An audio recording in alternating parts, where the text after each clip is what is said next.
मत कीजिए यार। चले बुलाते रहिए बोला।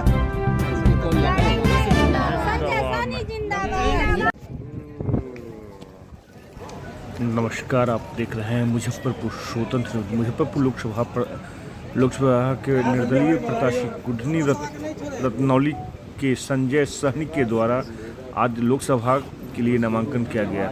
आप देखते रहे मुजफ्फरपुर स्वतंत्र न्यूज़। प्रवीण के साथ धन्यवाद।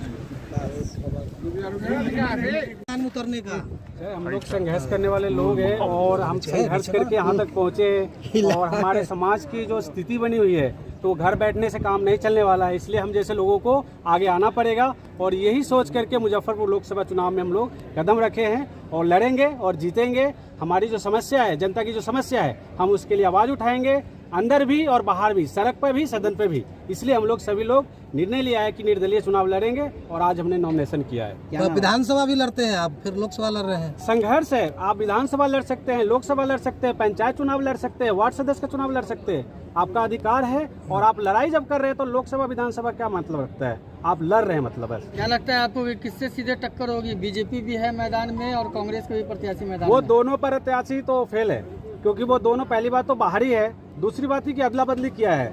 जो उसके प्रत्याशी उन्होंने लिया है और दूसरे का प्रत्याशी दूसरे ने लिया है, तो वो कोई काम का नहीं है। तो इस बार निर्दलीय ताकत दिखेंगे और निर्दलीय काम करके दिखाएगा मुजफ्फरपुर। कैसे काम करेंगे? मैं पूरे ताकत के साथ, मेरा काम रहा है, करेंगे नहीं, मैं तो काम कर रहा हूँ। वो लोग पार्टी में आए हैं, टिकट लिया है, तब चुनाव में आए हैं। मैं तो पहले से काम कर रहा हूँ। आज मैं पहली बार यहाँ लड़ने नहीं आया चुनाव, या काम तो मेरा पहले से चल रहा है। तो मेरा काम जमीन पे है, चाहे वो प्रवासी मजदूरों की सवाल की बात हो, या मनरेगा मजदूरों की सवाल की बात हो, या बच्चों की शिक्षा की बात हो, या बुजुर्गों की पेंशन की बात हो, उनके अधिकार की बात हो, महिलाओं के सम्मान की बात हो। लोकसभा क्षेत्र बहुत बड़ा क्षेत्र, उसमें क्या कुछ मुद्दा रहे? मेरा तो विकास का मुद्दा है, शिक्षा का मुद्दा है, रोजगार का मुद्दा है, भ्रष्टाचार का मुद्दा है। तो ये मुद्दा का तो कमी नहीं है हमारे देश में।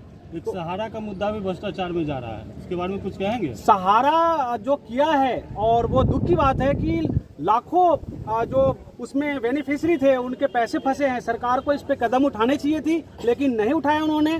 तो इसका जवाब तो है जनता देने वाली है और देगी ही। लेकिन हम जैसे लोग अगर जीत के आते हैं तो हम अंदर भी लड़ाई लड़ेंगे और बाहर भी लड़ेंगे। जी हाँ, निर्दलीय लड़ रहा हूँ मैं। क्या पूरा परिचय हो गया? मेरा नाम संजय सहनी है और संजय कुमार। कहाँ के रहने वाले हुए? कुढ़नी विधानसभा से हूँ, रत्नौली पंचायत मेरा घर है।